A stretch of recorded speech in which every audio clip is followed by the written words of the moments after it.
শুকনা যত বাধা যত ঝড় সাইক্লোন রাসূলের পথে মোরা চলবই, রাসূলের পথে মোরা চলবই। এ জীবন বাজি রেখে দিনের নিশান মোরা, এ জীবন বাজি রেখে কোরআনের নিশান মোরা। আল্লাহর আকাশে উড়াবো মোরা, কামানের মুখোমুখি দাঁড়িয়ে, মোরা বন্দুকের গুলির সামনে দাঁড়িয়ে আল্লাহু আকবার বলবই। আসুক না যত বাধা যত ঝড় সাইক্লোন, রাসূলের পথে মোরা চলবই। জোরে বলুন, রাসূলের পথে মোরা চলবই, রাসূলের পথে মোরা চলবই। আমাদের দেহে আছে জিহাদি রক্ত, আমাদের দেহে আছে জিহাদি রক্ত।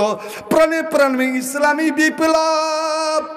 তাকবীর তাকবীর তাকবীর তাকবীর, বাতিলের মাসনাদ কত ভেঙে করেছি যে চোরমার, কত ভেঙে করেছি যে চোরমার।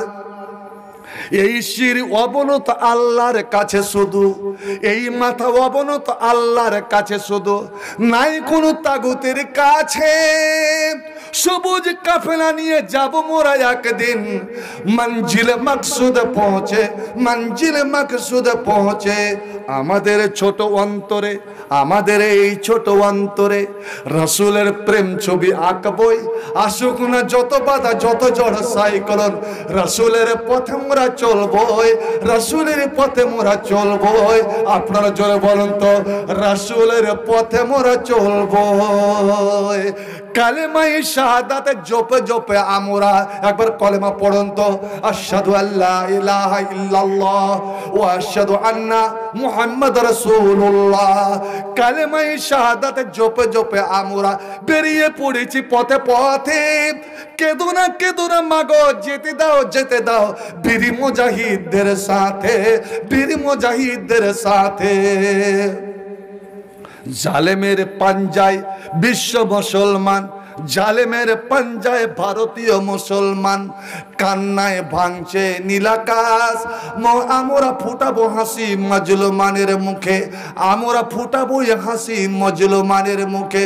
বুকে ঝড় তুলেছে বিশ্বাস, বুকে ঝড় তুলেছে বিশ্বাস। এই অবাই দিন অবানিসা আমরাই মুখে হাসি ফুটাবই। আসুক না যত বাধা যত ঝড় সাইক্লোন, আসুক না যত বাধা যত ঝড় সাইক্লোন, রাসূলের পথে মোরা চলবই, রাসূলের পথে মোরা চলবই, রাসূলের পথে মোরা চলবই। এ জীবন বাজি রেখে, এ জীবন বাজি রেখে দিনের নিশান মোরা, এ জীবন বাজি রেখে দিনের নিশান মোরা। আল্লাহর আকাশে উড়াবই, আল্লাহর আকাশে উড়াবই। আসুক না যত বাধা যত ঝড় সাইক্লোন, রাসূলের পথে মোরা চলবই, রাসূলের পথে মোরা চলবই। নিজের স্ত্রীকে কোনোদিন কি এক গ্লাস পানি আপনি ঢেলে আপনি পান করিয়েছেন?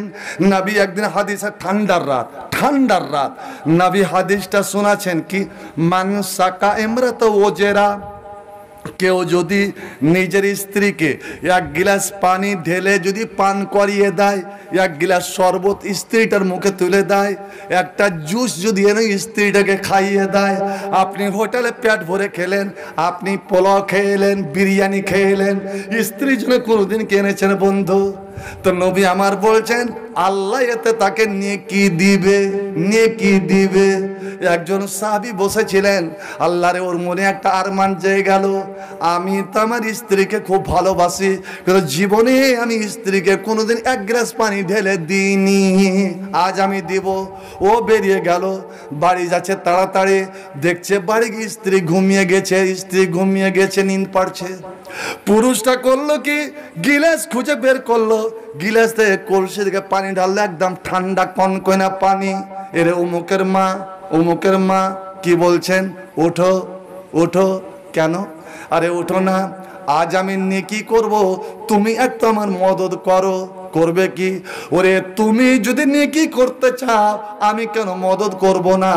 স্ত্রী যদি পুরুষকে নেকির কাজে মদদ করে, স্ত্রীটাও নেককার হবে। আর পুরুষ যদি নেকির কাজে স্ত্রীটা সাহায্য করে, পুরুষ নেককার হবে। আমি আপনার মদদ করব, কি করতে হবে বলো? এবার দেখে পুরুষের হাতে গিলাস, স্ত্রীটা বলছে গিলাসে কি আছে? বলছে পানি। পানি কি করবেন? বলছে তোমাকে পাক খাওয়াবো। হ্যাঁ, আমাকে খাওয়াবে? ও মনে করেছিল যেহেতু শরবত টরবত আছে, হায় রে আল্লাহ রে, মেয়ে ছেলে তো একটু লালানি হয়। হ্যাঁ, দেখবেন কত, আমি মেয়ে ছেলে যদি আমাকে তুলে দেয়, এই বিহারের সঙ্গে আমার একটা সম্পর্ক আছে, এই এলাকাতে এক শ্বশুরাল ছিল আমার, সালা মেয়ে ছেলে যদি তুলে দেয় তো আমি খাইতে পারি না, কেন ওর একটা অভ্যাস আছে যে আপনি যখন খাবেন, খাস করে হাড্ডি যদি কামড়ান না তো আপনার মুখের দিকে তাকাবে, আর ও একটু করে জিভা লড়বে। ও মনে করছে আমার শরবত নিয়েছে, কুচে ওতে কি আছে জি, কইছে পানি, কইছে কুন্ডে পেলা পানি, কইছে কলসিতে। তো মশকের পানি যে ঠান্ডা, কি করবে, কইছে তোমাকে খাওয়াবো। কইছে আমাকে, আমাকে তিরসা যে পানি পান করাবেন? কইছে না, আল্লাহর নবী এক্ষুনি আমাদেরকে বললেন, মান সাকা ইমরাতাহু ওজেরা, কেউ যদি নিজের স্ত্রীকে এক গিলাস পানি, যদি সামান্য পানি যদি খাইয়ে দেয়, তাহলে ওকে নেকি দেওয়া হবে। তাই নাকি? দাও। আল্লাহু আকবার, কেমন স্ত্রী আমার গে, আমরা হ্যাঁ তোমার আমি ঠান্ডা পানি খাচ্ছি, তুমি সর্বতার ইটা ওটা খেয়ে বেড়ার, আমাকে ঠান্ডা পানি খাইয়া তুমি সর্দি কাশি ধরাবে না। পুরো আল্লাহ নবী বলেছেন, আর এতে যদি নেকি হয় তো আমি করব না কেন? তো নিজের স্ত্রীটাকে দিল না, আর গার্লফ্রেন্ড, আরে ই যে কোনটে পেল, হ্যাঁ মহিলা বন্ধু, তাকে ইটা ওটা নিজের শালির জন্য বেঁধে নিয়ে যাচ্ছে, শালাইজের জন্য বেঁধে নিয়ে যাচ্ছে, আর নিজের মা বাপটা ধুকে ধুকে মরছে, ওর জন্য একটা ফল এলো না। আজ রাত 12টাতে শুনে যে আমার শ্বশুর আর আমার শাশুড়ি হসপিটালে, তখন রাত 12টাতেই ছুটলো, 12টাতেই ছুটলো ফলমূল নিয়ে। শাশুড়ি মা বেহুশ হয়ে আছে, যা শীতানে যা দাঁড়িয়ে আছে। আল্লাহু আকবার। ভাইজান, পরে নিজের মাকে মা বললো না, আর শাশুড়িকে গাল ভরে আম্মা জান, মা জান, মা জি, নিজের মাকে মাগে, আর ফের শাশুড়িকে মা জান। আমি বলি না যে ওকে আম্মা জান বলিয়েন না, কিন্তু কয়দিন যারা গ্রামে বিয়ে করেছেন, আজকে গিয়ে আপনার স্ত্রীটাকে একটু মেরে দেন তো, আর মেরে দেওয়ার পরে আপনি কিছুক্ষণ পর আপনার শ্বশুর বাড়ি যান, যাও শাশুড়ি বলেন আম্মা ভালো আছেন, হট মরার বাচ্চা, মরা সরের বাচ্চা সর, তোকে আমি এই জন্য কিনে নিয়েছি 60,000 টাকা দিয়ে, কালু পূজার পাঁঠার মতন করে রে। আপনাদের বিয়েটা তো অনেক ভালো, আপনারা কিনে নিতে হয় না। আর আমার দিকে আল্লাহ আর কুরবানির খাসির থেকে দাম জি, এক একটা হন্যা 2 পাইয়া বোকার দাম 2.5 লাখ পার হয়ে গেল। আর 2.5 লাখ, এত বড় ফকিরের বেটা, ফকির, ইন্টারন্যাশনাল ফকির, যে টাকাতে আর জি ভরে না। ওকে মুরগির সঙ্গে খুল্লাটাও দেন, গায়ের সঙ্গে তাইটাও দেন, নাইনটাও দেন, সবই দেন, ছাপ্পর খাট দেন। ওর বাপের বাড়িতে এখানে চৌকি নাই, ওকে ছাপ্পর খাট। ওর বাপের বাড়িতে এখানে গোদলা নাই, ওকে দেন 35 কিলো তোলার গদি। ওর বাড়িতে একটা কাঁড়ির সালা বালিশ নাই, আর ওকে দেন 3 কিলো তো আপনার শিমলের তোলার বালিশ।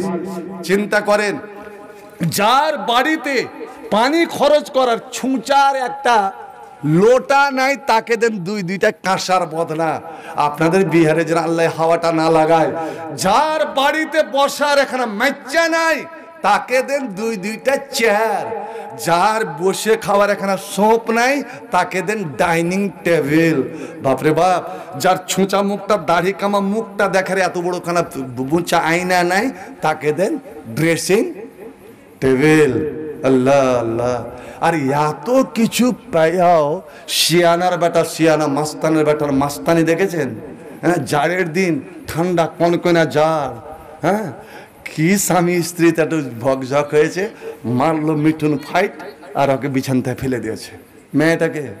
ও বেচারি কানতে কানতে বিছানায় ধরে উঠতে আসছে, কইছে আই তুই খেলে আমার বিছানায় আই, তোর কি করছি, আমার বিছানায় আয়, তোর কি করছি।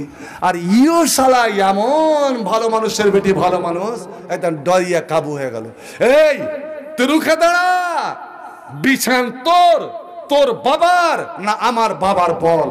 কারণ বিবাহর দিন লড়কির বাপ, মেয়ের বাপ যা কিছু দেয়, মেয়েকে দেখ বা ছেলেকে দেখ, যা কিছু দেয় সবটা হবে মেয়ের, সব গণনা হবে মেয়ের। ও মেয়েটা যদি চায়, ইচ্ছা করে, তুই আমার বিছান থেকে নাম, বল একে একে বল, এই চাদরটা তোর বাবার দেওয়া না আমার বাবার দেওয়া, এই গদিটা আমার বাবার দেওয়া না তোর বাবার দেওয়া, এই খাট তোর বাবার দেওয়া না আমার বাবার দেওয়া, তোর এই জুতা মুঞ্জা আমার দেওয়া না তোর বাবার দেওয়া, এই ডাইনিং টেবিল, এই ড্রেসিং টেবিল, এই লোটা, এই ঘটি, এই এমন কি আপনার ফুল প্যান্ট আর তার নিচেও যে আরেকটা প্যান্ট আছে হাগা প্যান্ট, ওটাও আপনার খুলে নেবে? হ্যাঁ, চিন্তা করেন। এটাই মুসলমান। এই মুসলমানের ওপরে আল্লাহর গজব হবে না তো কার ওপরে আল্লাহর গজব হবে বলেন? যেখানে নবী আমার বলেছেন, ওরে শোন, দুনিয়ার সমস্ত মেয়েকে যদি একদিকে রাখো, দুনিয়ার সমস্ত লড়কিকে যদি একদিকে রাখো, আর আমার নবী মুহাম্মদের বেটি ফাতেমাকে যদি একদিকে রাখো, তো হযরত ফাতেমার পাল্লা ভারী হয়ে যাবে। যিনি হলেন যে জান্নাতের সর্দারনি, ওই হযরত ফাতেমার বিয়ে আল্লাহ নবী কেমন সাদা সিধা ভাবে দিয়েছিলেন। শোনো রে শোনো, বিবাহ শাদীতে, বিয়া শাদীতে বেটির বাপের একটা কানা করি খরচ হবে না, কিন্তু আজ যত রকমের খরচ সবটা বেটির বাপের ওপরে। সব খরচ, ভোজ খাওয়াবে বেটির বাপ, থুবড়া দিয়ে বেটির বাপ, আপনার বৈরাতকে খাওয়াবে বেটির বাপ, ব্যবহার লিয়া যাবে বেটির বাপ। আল্লাহ, আর আজকাল ব্যবহারে অনেক জায়গাতে বেটির বাপকে আবার খাসি দিতে হয়েছে, কত জাতে গরু দিতে হয়েছে। আপনি এত বড় ফকির হয়ে গেছেন, এগুলা মুসলমান? শুনুন তো, হযরতে উমরকে নবী বলেন তুমি জবাব দাও কি আল্লাহ আলা ওয়া আজাল, আল্লাহ হলো বড়। সুবহানাল্লাহ। যেমন এই কথা শোনা, আবু সুফিয়ানের জবাব বন্ধ। ও জানতো যে সত্যি তো দুনিয়ার মালিক হলেন আল্লাহ, সব কিছুর মালিক হলেন আল্লাহ, আল্লাহ হলেন মহান। এবার আবু সুফিয়ান উমারকে ডাকছে, উমার তুমি একবার আমার পাশে এসো তো, তোমার সঙ্গে আমার দুটো কথা আছে। হযরত উমর নবীর দিকে তাকালেন, ইয়া রাসূলুল্লাহ আমি যাব কি? নবী বলেন যাও, যাও, অবশ্যই যাও, ও তোমার কোনো ক্ষতি করবে না। এবার যেমনই গিয়েছেন, হযরতে আবু সুফিয়ান জিজ্ঞেস করছে, উমর তুই বলো তো, সত্য করে বলো তো, ইবনে কুমাইয়া আমার দলের লোক, আমার দলের লোক। ইবনে কুমাইয়া বলছে আমি আব্দুল্লাহর বেটা মুহাম্মদকে মেরে ফেলেছি, আমার হাতে মারা গেছে। আন্না মুহাম্মাদান কাদ কতেল, মুহাম্মদ মারা গিয়েছে, এটা খবর প্রচার হয়ে গিয়েছে, তোমরাও এটাকে ইয়াকিন করে নিয়েছিলে। কিন্তু আবু উমর শোনো, আমি আবু সুফিয়ান, আমি যদিও মুশরিক, যদিও মক্কার দলের, কিন্তু আমার মন বলছে যে ইবনে কুমাইয়া এর নাম লওয়ার জন্য কথা বলছে, মিথ্যা কথা বলছে। তুমি সত্য করে বলো, তুমি আমার দলের নও, তুমি অন্য দলের, তুমি মুহাম্মদের দলের, তুই মুসলমান, কিন্তু তুমি যেটা বলবে আমি ওটাকে বিশ্বাস করব। আমার দলের সমস্ত লোক যদি একটা বলে আর তুমি যদি ওর উল্টা বলো, তোমার কথাটাই আমার জন্য ইয়াকিন হবে। কারণ আমি জানি মুহাম্মদের যারা তালেবে ইলম, মুহাম্মদের যারা মুত্তাবিন, মুহাম্মদের যারা তাবেদার, ওরা মরে গেল মিথ্যা কথা বলবে না, ওরা মরে গেল ওরা ঝুঠা কথা বলবে না। মুসলমান এরা ঝুঠা কথা বলবে না, বলবে না? জি ভাই বলেন তো। মিথ্যা বলতে পারে না এরা, মিথ্যা বলবে না, মিথ্যা সাক্ষী দিবে না, ওরা দালালি করবে না, গোড়া বলকে আল মেরে তাজাল করে মানুষকে ঠকাবে না। এরা জানে যে এইগুলো হারাম, হারাম। এবং একটা মিথ্যা কথা, একটা যদি আপনি জীবনে মিথ্যা বলেন, এটা এমনই বড় গুনাহ যে ওই গুনাহটা আপনাকে টেনে নিয়ে যাবে জাহান্নামে। আর আল্লাহ ব্ল্যাক বোর্ডে লিখে দিবে, সাইন বোর্ডে লিখে দিবে কাজ্জাব, এ হলো বড় মিথ্যাবাদী। তা আপনার নামটা, আপনার নামটা আল্লাহর কাছে কাজ্জাব লেখাতে চান না সিদ্দিক লেখাতে চান? সচ বলনে ওয়ালা না ঝুট বলনে ওয়ালা, কোনটা লেখাতে চান বন্ধু? হযরতে আবু সুফিয়ান একজন কাফির মুসলমানের ব্যাপারে কত বড় হুসনে জান, কত সুন্দর গুমান। বলছে দেখো দুনিয়ার সমস্ত কাফের মুশরিকেরা যদি বলে মোহাম্মদ মারা গেছে, কিন্তু আমি বিশ্বাস করব ওটাই যেটা তুমি বলবে। বাছাধন তুমি বলো তো মোহাম্মদ বেঁচে আছে না মারা গেছে?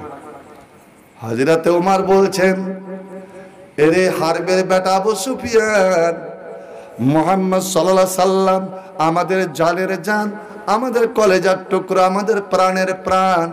উনি বেঁচে শুধু নয়, এখন উনি বসে আছেন আর আমার আর তোমার সমস্ত কথাগুলো শুনছেন। এবং আমি যে তোমাকে একটা একটা করে জবাব দিয়েছি, ওই জবাবগুলো আমার নবী আমাকে শিখিয়ে দিয়েছেন। আল্লাহু আকবার। ওই যুগের মুসলমানের ব্যাপারে একজন কাফেরের কত বড় ইয়াকিন ছিল যে আবু সুফিয়ান বলছে, ওমর তুমি শুনে নাও, এবার আমাকে যদি গোটা আরবের আমার দলের লোকেরা বলে যে মুহাম্মদ মারা গেছে, আমি তাদের মুন্ড ছাড়বো, আমি একটাও কারি কথা বিশ্বাস যাব না। তুমি যেটা বললে ওটা আমার অন্তরে বসে গেল যে মুহাম্মদ আমার জামাই, আমার বেটি উম্মে হাবিবার স্বামী, উনি বেঁচে আছেন, উনি সহি সালামতে আছেন। কিন্তু হায় রে মুসলমান, আজ এত বড় বদনাম কেন রে? যে দহশতগর্দ হলো মুসলমান, সন্ত্রাসী হলো মুসলমান, খুনি হলো মুসলমান, ডাকু হলো মুসলমান, শারাবি হলো মুসলমান, মদখোর হলো মুসলমান, নিশাখোর হলো মুসলমান। মুসলমান একটা হিন্দুর মেয়েকে নিয়ে কেন বেরিয়ে গেল? ওরে তোমার কি জাত মেয়ে না? এই যে মুসলমান রে, তোমার জাতের বেটিকে রেখে তুই অন্যর বেটির উপরে হাত চালালে। আজ এই মুসলমানের বেটিরাকে কেন অমুসলিমেরা একটা গোয়াল কেন মুসলমান বেটিকে বের করে নিয়ে চলে গেল? একবারকে লজ্জা হয় না? এটা মেয়েদের কোনো দোষ নাই, মেয়েদের দোষ নাই, একমাত্র অপরাধ, একমাত্র জুলুম হলো সমাজের বেটা ছেলের। বলো দেখি, তোমার বেটার যে মুরুদ না থাকে, তোমার বেটার যদি একটা ভরণ পোষণ চালাবার শক্তি না থাকে, কেন তুমি বিয়ে দিয়েছো? তুমি যে একটা নতুন বেটির সঙ্গে বিয়ে দিয়া বৌমাকে এনে ওর হলুদের দাগ মিটলো না, তোমার বেটাকে কেন তুমি বিদেশ পাঠিয়ে দিলে? ওরে বছরকে বছর বিদেশে পড়ে থাকবে, আর একটা জমি পতিত হয়ে পড়ে থাকবে। ওই মেয়েটা যদি অপরের হাত ধরে, ওর যদি মুখকে কালো করে দেয়, একটা হিন্দুর হাত ধরে চলে যায়, গোয়ালার হাত ধরে চলে যায়, বিনের হাত ধরে চলে যায়, এ সমাজ, এ বেটার বাপ তুমি সাবধান। সেই দিন আল্লাহ তোমার কষাতে বংশে লাগিয়ে জিজ্ঞেস করবে, তোমার নবী যে শিক্ষা দিয়েছিল, ইয়া মাসরা সাবা মানিস্তাতা মিন কল বাদ। এরে জওয়ানের দলেরা, এরে নওজওয়ানের বাপরা, শোন, তোর বেটার মধ্যে যখন দুটা শক্তি আসবে তখন তোরা বিয়ে দিস রে। এক ওর জিসমানি শক্তি, শারীরিক শক্তি, ওর কুয়াতে বা আছে, এবং স্ত্রীটার ভরণ পোষণ চালাতে পারবে, স্ত্রীটাকে কাপড় দিতে পারবে, শাড়ি সাহেব ব্লাউজ দিতে পারবে, ওর মেকআপের জিনিস দিতে পারবে, ওর বিছানা কাঁথা দিতে পারবে, ওর খাওয়া দাওয়া দিতে পারবে, যা চাইবে তা দিবে। যখন এই খরচ চালাবার শক্তি হবে তখন বিয়ে দিস। আর যতদিন তোর বেটার কোমর শক্ত না হবে ততদিন খবরদার বিয়ে দিবি না। ওরা কে বল, তোরা আগে খাট মেহনত কর, আর মেহনত করে হাত্তা ইউগনিয়াহুমুল্লাহ, যখন আল্লাহ তোকে বেনিয়াজ করে দেবে, আল্লাহ যখন তোমাদের হাতে টাকা পয়সা দেবে, তখন বেটারে তখন বিয়ে করিস। ততদিন তুই পাক দামান পাক পবিত্র হয়ে থাক, সৎ জীবন যাপন কর। অন্য মেয়ের দিকে তুই টুকুর টুকুর তাকাবি না, কারো মেয়েকে দেখে তুই টিপ্পনি দিবি না, রাস্তার ধারে বসে বসে তুই গেজা করে করবি না। এরে মুসলমান, আজ তোমার গায়ের মুসলিমের যতগুলো আদাত, গায়ের মুসলিমের যতগুলো অভ্যাস তোমার মধ্যে চলে এলো কেন? এই মুসলমান যুবকেরা আজ জালসা রেকর্ড করছে, জালসা রেকর্ড করছে আপনার মোবাইলে, আর এই মোবাইলে যখন ফেসবুক চালায়, আর মোবাইলে যখন হোয়াটসঅ্যাপ চালায়, বল থেকে রাত 12টা রাত 1টা তোমার বিয়ে শাদী হয় হয়নি। এত রাত গাইরি রাতে তুমি কার সঙ্গে কথা বলো, আর কথা বলার তালে তালে মোবাইলে তুমি কাকে চুম্মা খাও, জোরে বলো তো দেখি। মুসলমান রে, বিয়ের আগে এই মোবাইলে যারা চুম্মা খায়, শোনো কবরে মুনকির নাকিরে, তুমি মুনকির নাকিরে লাঠি তোকে খেতে হবে রে, ওরে জাহান্নামের লাঠি তোকে খেতে হবে। আর যখন তুই বিয়ে শাদী করবি তখন বহুর লাঠি, বৌমার লাঠি তোর কোমরে পড়বে। খবরদার, আল্লাহ নিজে বলছে ওরে বিয়া করা তোর শক্তি নাই, তোরা পাক পবিত্র হয়ে থাক, তোরা সৎ জীবন যাপন কর, তোরা একটা আল্লাহর উপরে ভরসা করে ফালিয়া তাওয়াক্কালিল মুমিনুন, এরে মুমিন আল্লাহর উপর ভরসা কর যে আল্লাহ আমি শরীয়ত মতে বিয়ে করব, আমি কারি বাবাকে কষ্ট দেব না, আমি নগদ মোহর দিয়ে বউকে ভরণ পোষণ দিয়ে বিয়ে করব। যেভাবে তোমার নবী বিয়ে দিয়েছিল তার মেয়েদের, যেমন সাহাবারা বিয়ে দিয়েছিল, আমার নবী বলছেন ওরে চল, 3 রকমের মানুষ করছিল, 3 রকমের নওজোয়ান আছে যাদের মদদ আল্লাহ রাব্বুল আলামিন করবেন, আল্লাহ তাদের তোমাদের মদদ করবেন। তুমি দিল্লি খাটতে যাও, বোম্বে খাটতে যাও, তুমি কেরালাতে যাও, তোমার দিল যদি পরিষ্কার হয়, তোমার যদি ইয়াকিন থাকে যে আমি পাক পবিত্র হয়ে আর না কেবল আফিফ, আমি সৎ জীবন যাপন করে আমি কোনো মেয়ে জেলার বিষয়ে গোপনে আমি প্রেম মহব্বত করব না, আমি লাভ করব না, আমি কাউকে কোনো কথা দিব না, আমি আমার মা বাবার পছন্দ অনুযায়ী আমি দিনদার পরেশগার একজন মেয়ে ছেলেকে বাড়িতে আনবো। এই নিয়ে যদি হয়ে যায় তো নবী আমার বলছেন আল্লাহ তোমার সাহায্য করবে, আল্লাহ তোর মদদ করবে, দেখবে অতি তাড়াতাড়ি আল্লাহ তোকে মালদার বানিয়ে দেবে। ভাই আমার, অনেকে শুনলেন আমি আয়াত পড়েছিলাম, প্রথম যে আয়াত পড়েছিলাম কুল্লাই ইউসিবনা ইল্লা মা কাতাবাল্লাহু লানা, এ নবী তুমি বলে দাও কোন রোগ বালা অসুখ বিসুখ অন্য কাউরি আমাকে লাগবে না, ওটাই লাগবে, ওটাই হবে যেটা আল্লাহ আমার ভাগ্যে লিখে দিয়েছে। হুয়া মাওলানা, আল্লাহই হচ্ছে আমাদের মদদগার, আল্লাহই হচ্ছে আমাদের সাহায্যকারী। ওয়া আলাল্লাহি ফালিয়াতাওয়াক্কালিল মুমিনুন, এরে মুমিনের দলেরা তোরা আল্লাহর উপরে ভরসা কর, আল্লাহর উপরে ভরসা কর। ভাই আমার, এই মহামারী করোনায় আল্লাহর উপর ভরসা করুন, আল্লাহর কাছে দোয়া করুন, আলেমদের দোয়া নিন। আর যে কাজে আপনারা পা বাড়িয়েছেন, ইন্না আহাব্বাল বিলাদিল্লাহি মাসাজিদুহা ওয়া আবগাযাল বিলাদিল্লাহি আসওয়াকুহা, আসমানের নিচে জমিনের উপরে আল্লাহর সব থেকে পছন্দের জায়গা, আল্লাহর মাহবুব জায়গা হচ্ছে আল্লাহর মসজিদের জায়গা।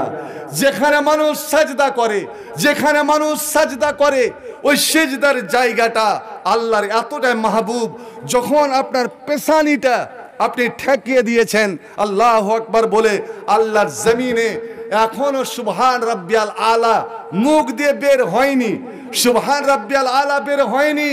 এই পেশানিটা যখনই আপনি ঠেকিয়ে দিয়েছেন, আল্লাহ রাব্বুল আলামিন বলেন রে আমার ফেরেশতারা, আমার বান্দা এত সুন্দর চেহারাটা আমার জমিনে রেখে দিয়েছে, আমি আল্লাহ তার জন্য জাহান্নামের আগুনকে আমি হারাম করে দিলাম। সুবহানাল্লাহ, জাহান্নামের আগুন হারাম।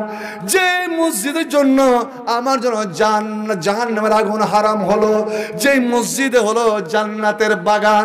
নবী আমার বললেন ওরে মসজিদে যখন আসবে, মসজিদে এসে উজু করে আল্লাহর অফিসে আসবে, আর ফালা তাজলিস, এসে বসে যেও না, হুড়মুড় করে বসে যেও না। হাত্তা তো সাল্লা রাকাতাইন, তুমি আগে 2 রাকাত আল্লাহকে নামাজ তোপা দাও, নামাজের হাদিয়া দাও, 2 রাকাত তুই নামাজ আদায় করো, তারপরে তুই বসো। বন্ধু আমার, সেই মসজিদের জন্য আজ আমরা জুমার দিনে ভিক্ষা করি। আমি বলতে পারবো না কুরসেলে জুমার দিন নামাজ পড়ার পরে সালাম ফিরার পরে টাকা উঠাই, জি আপনাদের মসজিদে টাকা উঠাই কি করে? টুপি না কোটা দিয়ে, না ছেলেরা উঠে চাহে কি করে? কোটা কোটা ছেলেরা। আচ্ছা কত টাকা করে দেন? ওপরে মিনিমাম কত আর ম্যাক্সিমাম কত? মোটামুটি 1 সপ্তাহ পরে সব থেকে পবিত্র পাক দিনে আর পাক সময়ে, ওই সময়ে এমন একটা টাইম আছে মানুষ যেই দোয়া করবে সেই দোয়া কবুল হয়ে যাবে। ওই দান করার সময় যদি আপনার ওই টাইমটা হয় তাহলে কত বড় আপনি দান করলেন। আল্লাহু আকবার। আমি একটা দিনে কত খরচ করি, সকালে উঠে চা পান বিড়িতে কতটা খরচ হয়, আমি দিনে 3 কাপ চা খেলে কয়টা খরচ হয়, আমি 3 কিলো পান খেলে কয়টা খরচ হয়। আর কুরশেলের মানুষ তো বাম হাতে এটা খায় না, এটা কাঁচলাটা খায় কি? এটা খাচ্ছে এখন, আগে আগে খুব খেত, এখন খায়। মুসলমান কোন হাতে খায়? জোরে বল, মুসলমান কোন হাতে খায়? আর অমুসলিমেরা শয়তান কোন হাতে খায়? শয়তান বাম হাতে। আর তামুক কোন হাতে কচলায়? বাম হাতে না ছোচা হাতে? ছোচা হাতে। এই জন্যই শালা ওকে তামুকের কত নিশা উঠেছে, কত নিশা উঠেছে, হ্যাঁ গিয়া ভালো করে ছুঁচে নিজে হাতটা মাজেনি, খেলে গেছে, খায়নি কচলাইতে।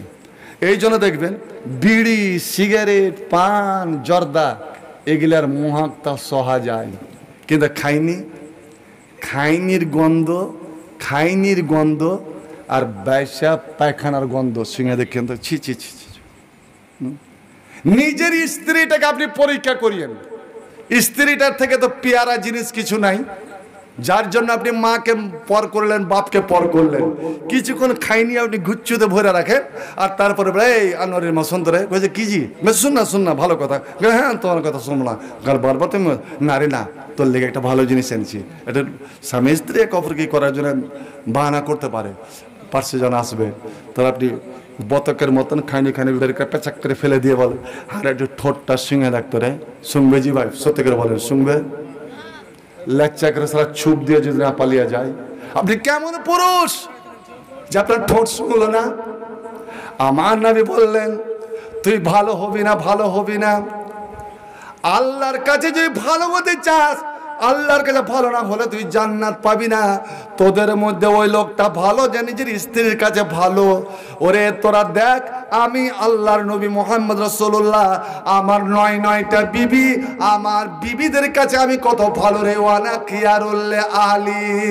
বন্ধু আমার, আপনি কেমন পুরুষ যে আপনি স্ত্রীর কাছে ভালো হতে পারলেন না? আমি বলছিলাম আল্লাহর জমিন, আল্লাহর মাহবুব জমিন, আল্লাহর পেয়ারা জমিন। ওরে আপনি আল্লাহর পেয়ারা বান্দা, আল্লাহ রাব্বুল আলামিন আপনাকে দুনিয়ার সমস্ত নিয়ামত দান করেছেন, আর নিয়ামত দান করে আল্লাহ নিজে বলছেন আনফিকে বানি আদম উনফাকালাইকা, এরে আদমের বেটা বেটিরা, এই মাল আমি তোকে দিয়েছি, এই টাকা পয়সা আমি তোকে দিয়েছি, এই জমি জায়গা আমি তোকে দিয়েছি, এই সোনা চাঁদি আমি তোকে দিয়েছি, একমাত্র পরীক্ষা করার জন্য এইগুলোকে তুই কোন রাস্তাতে কোন পথে তুই খরচ করছিস রে। ওরে শোন, আয় রে আয়, আমার পথে, আমার দিনের পথে তোরা খরচ কর। আমার পথে তুই যতটা খরচ করবি, আমি আল্লাহ, আল্লাহ নিজে ডাক দিয়ে বলছেন আমি আল্লাহ, তুই দিবি 1, আমি দিব তোকে 10, তুই দিবি 100, আমি দিব তোকে 100, অর্থাৎ 10 গুণ সবসময় তোকে বেশি দিব রে। বন্ধু আমার, যেখানে আল্লাহ রাব্বুল আলামিন বারবার ডাক দিয়ে বলছেন রে আমার মাহবুবেরা, তোর মাহবুব জিনিস আমাকে দে, আমি তোকে আরো ঢের বেশি বেশি করে দেব। আমি মসজিদে দিলাম 2 টাকা 5 টাকা, বেশি তো বেশি 10 টাকা, বাইরের লোক আসলে কোনোদিন 100 টাকা পড়ে গেল, কিন্তু বন্ধু আমার একদিনে আমি 100 টাকা খরচ করে দিলাম। মাসে কতটা খরচ করি হিসাবটা কি আপনি রেখেছেন? আল্লাহ কি হিসাব আপনাকে নেবে না? কিয়ামতের দিন পঙ্কজ আল্লাহ হরফ করে হিসাবটা নেবে। তাই আমি শেষের বেলা বলছি, আল্লাহর নবীর হাদিসটা যেটাকে বলে হাদিসে কুদসি, স্বয়ং আল্লাহ নিজে নবীকে বলছেন, এ নবী তোমার উম্মতকে বলে দাও, কুরশের মানুষকে বলে দাও, আনফিক বানি আদমা, এরে আদমের বেটা বেটিরা, আয় রে আয়, তোরা আল্লাহর পথে খরচ কর। আমি আল্লাহ তোদের পথে তোরাকে দেব, তুই যা দিবি 10 গুণ দেব। ওরে কোরআন 30 পারা, যারা কোরআন বেশি বেশি করে পড়ে তারা আল্লাহর প্রিয় ভালোবাসা। কোরআনে একটা হরফ যদি পড়ে কেউ 10 নাকি। আমি যদি বলি এখন বাড়ি গিয়ে 1 পারা কোরআন পড়তে হবে, কেউ পারবে না। কিন্তু যদি বলি বন্ধুরে আপনি এমন একটা আমল করেন যেন এক পারা কোরআনের সওয়াব নিয়ে যেতে পারেন। আমি 30টা মানুষ যারা এর আগে আপনি দান করে দিয়েছেন, আমি 30টা মানুষকে 30 পারা কোরআন মসজিদ বানানো হয় 3টা কাজের জন্য, নামাজ, আল্লাহর জিকির এবং কোরআন তেলাওয়াতের জন্য। এই 3টা কাজের জন্য মসজিদ তৈরি করা হয়। আমি 30 পারা কোরআন 30টা মুসলমানকে দিয়ে দিলাম।